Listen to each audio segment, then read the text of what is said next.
Hello students, welcome back.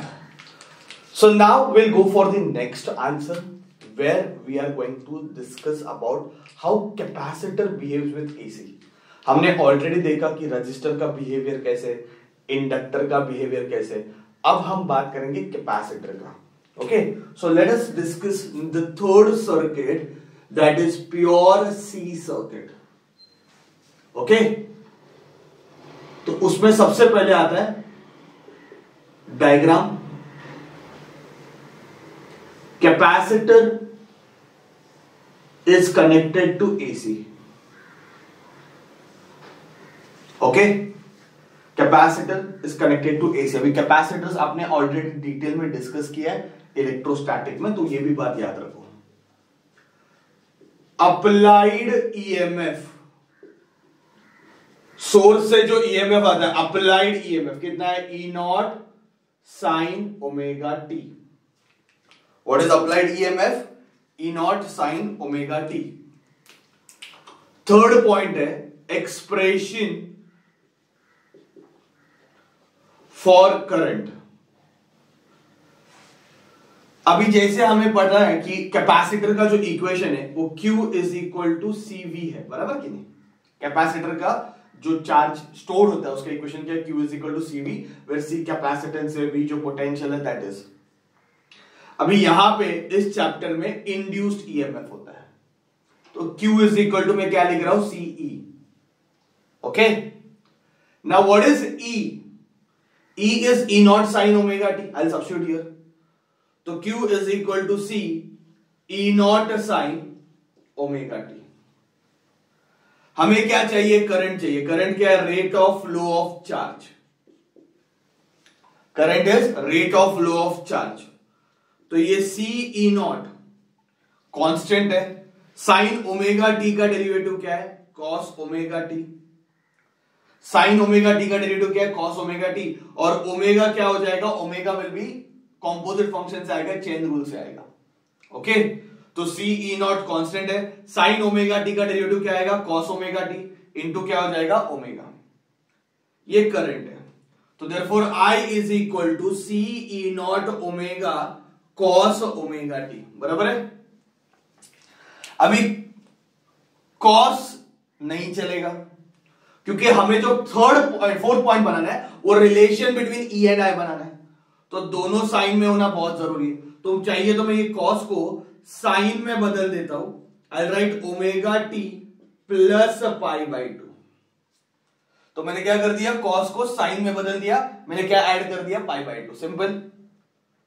अब मुझे बताओ ये आई मैक्सिमम कब होगा? ये तो सारे कांस्टेंट है, तो आई मैक्सिमम कब होगा? जब साइन मैक्सिमम होगा. So when sign omega T plus pi by 2 is 1, जब ये साइन की वैल्यू मैक्सिमम हो जाएगी तो आई भी मैक्सिमम हो जाएगा. लेट अस से आई किसके बराबर हो जाएगा? आई नॉट, जिसको हम मैक्सिमम बोलते हैं या फिर पीक बोलते हैं. बराबर है? समझ में आ रहा है? तो अगर मैं साइन मैक्सिमम ले रहा हूं तो आई भी मैक्सिमम लूंगा. आई की मैक्सिमम वैल्यू क्या है? आई नॉट. वैल्यू सब्स्टिट्यूट कर दो, तो देयरफॉर मुझे मिलेगा I naught is equal to C E naught omega. Okay, और ये वैल्यू यहां पे सब्स्टिट्यूट कर दो, तो देयरफॉर आई का इक्वेशन क्या मिलेगा? I naught sine omega T plus pi by 2. Now you can compare with the last circuit. Last circuit में करंट का इक्वेशन क्या मिला था? I naught sine omega T minus pi by 2. अभी यहां पे क्या मिला अपने को? प्लस पाई बाई 2 मिला है. ठीक है बच्चों, तो मुझे लग रहा है फोर्थ पॉइंट बनाने में कोई टेंशन नहीं आएगा. That is relation between E and I. Relation between E and आई. अगर आप ई और आई को ठीक से देखते हो तो ई ओमेगा टी है और ये omega T plus pi by 2. मतलब यहां पे मैं ऐसे बोल सकता हूं आई लीड कर रहा है, leads and E lags by pi by 2. ठीक है, बहुत अच्छे से एक्सप्लेन कर सकते हैं by using wave diagram and phasor diagram. Same चीज है बच्चों, देखो सेम चीज. वेव डायग्राम में हमेशा पहले ई निकलेगा, मानते हो कि नहीं? तो ये क्या हो जाएगा? ई नॉट. ये क्या हो जाएगा? Minus E not. बराबर है? करंट क्या हो रहा है, पाई बाय 2 लीड कर रहा है, मतलब आगे से चल रहा है, ये करंट हो गया। तो ये जहां पे कट करेगा वो क्या रहेगा, तो फेज पाई बाय 2 आगे बढ़ रहा है वो, मतलब यहां से स्टार्ट हो रहा है, ऐसा सोच लिया। ओके, सो ये वेव डायग्राम हो गया। देखो इसको बहुत अच्छे से एक्सप्लेन करना है, we can explain it by using phasor diagram. Okay, phasor diagram से बहुत अच्छे से एक्सप्लेन होता है। फेजर डायग्राम में एक रेफरेंस लाइन ड्रॉ करते हैं, ये प्लस ई नॉट, ये माइनस ई नॉट। ओके, और ओमेगा टी एंगल पे, पहले इसका ड्रॉ करेंगे बराबर नहीं, ओमेगा टी एंगल पे हमें ई मिल रहा है। तो ओमेगा टी तो मतलब कोई भी एंगल ड्रॉ कर सकता है, any angle you can draw. तो let us draw omega T angle, ऐसा कोई भी एंगल ले लिया भाई, ओमेगा टी, ये ई नॉट है, और बच्चा ये जहां पे कट करेगा वो क्या रहेगा, ई, बराबर है। अभी भाई आई कहां पे, where is I, I pi by 2 lead कर रहा है, लीड कर रहा है, मतलब ये ओमेगा टी से, दैट इज ई नॉट से ये पाई बाय 2 आगे चल रहा है।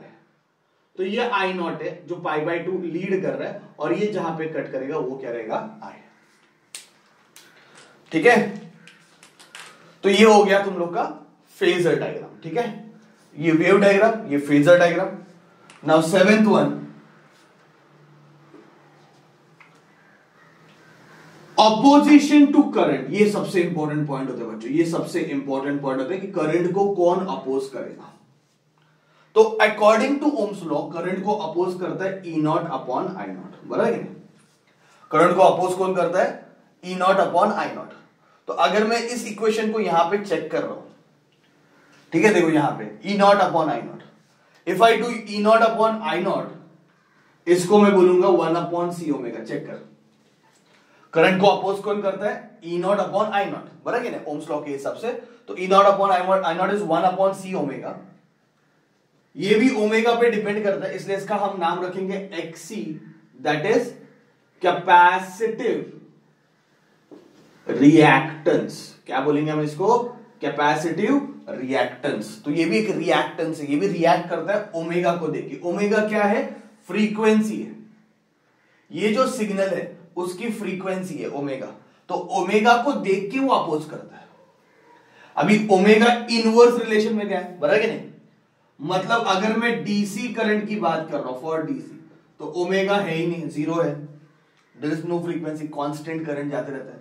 अगर ओमेगा जीरो है तो एक्सी इंफिनिटी रहेगा, यस और नो, मतलब ये डायरेक्ट करंट को अपोज करेगा, क्योंकि अपोजिशन इंफिनिटी है, मतलब डायरेक्ट करंट को कैपेसिटर जाने ही नहीं देता है, जाने ही नहीं देगा। और अगर मैं बात कर रहा हूं एसी की, तो ओमेगा मैक्सिमम रहता है, तो एक्सी मिनिमम रहेगा, मतलब इसका नेचर समझा क्या है, इधर अपोज किसको नहीं कर रहे, एसी को अपोज नहीं कर रहे, डीसी को अपोज कर रहे हैं। मतलब ये जो कंपोनेंट है, देखो जब मैं इंडक्टर को स्टडी कर रहा था तो इंडक्टर ने क्या किया, इंडक्टर ने एसी को ब्लॉक किया था, ये किसको ब्लॉक कर रहा है, डीसी को। Therefore we can say capacitor allows, किसको अलाउ करता है, capacitor allows DC and allows AC and oppose DC। ठीक है, AC को क्या कर रहा है, अलाउ कर रहा है, और DC को क्या कर रहा है, अपोज कर रहा है। ठीक है, एंड लास्ट पावर, इसमें भी कोई पावर जनरेट मतलब कंज्यूम नहीं होगी, ये भी एक पावर सेवर की तरह काम करेगा, तो पावर इसमें कितना रहेगा, 0। बात समझ में आ रहा है, सेम है यार, मतलब तीनों सर्किट को अब जब तीनों को साथ में पढ़ेंगे तो अलग बात है, पर अभी मुझे लग रहा है पॉइंट्स बहुत क्लियर है कि अगर मैं कैपेसिटर्स लगाता हूं एसी को, तो ई पीछे चलते रहता है, आई आगे भागते रहते हैं, पहली चीज, मतलब आई लीड करेगा और ई क्या करेगा, लैग करेगा। ठीक है, ये पहला चीज। फिर कैपेसिटर में अपोज कौन करता है, कैपेसिटिव रिएक्टेंस। कैपेसिटर में अपोज कौन करता है, कैपेसिटिव। रेजिस्टेंस में अपोज कौन कर रहा था, रजिस्टर में अपोज कौन कर रहा था, रेजिस्टेंस। इंडक्टर में अपोज कौन कर रहा था, इंडक्टिव रिएक्टेंस, उधर हमने सिंबल बनाया था XL। और अभी मैंने कैपेसिटर को जब स्टडी किया तब मुझे पता चला कि इधर अपोज कौन करता है, 1 upon C omega, that is XC, capacitive reactance, ये अपोज करता है। ठीक है, और अपोज बेसिकली किसको कर रहा है, एसी को, मतलब रेजिस्टर जो है वो सबको अपोज करता है। इंडक्टर को है वो एसी को ब्लॉक करता है और डीसी को अलाउ करता है, और कैपेसिटर जो डीसी को ब्लॉक करता है और एसी को अलाउ करता है। ठीक है, मतलब ये जो कैपेसिटर है वो डीसी को ब्लॉक करेगा। Is it clear? I hope all this points are clear. क्या क्वेश्चन पूछेंगे, कैसे नेचर रहेगा एग्जाम में, वो डिस्क्रिप्शन में मैंने दिया हुआ है। पर मैं बार बार बोल रहा हूं, हर वीडियो में मैं बात कर रहा हूं कि इसमें से ज्यादा करके क्या पूछते हैं, न्यूमेरिकल पूछते हैं। तो आपको ये सारे फंडे याद रखने, न्यूमेरिकल जैसे स्टार्ट हो जाएगा तब आपका कॉन्फिडेंस ऑटोमेटिकली गेन होने वाला है बच्चों। Okay, thank you very much.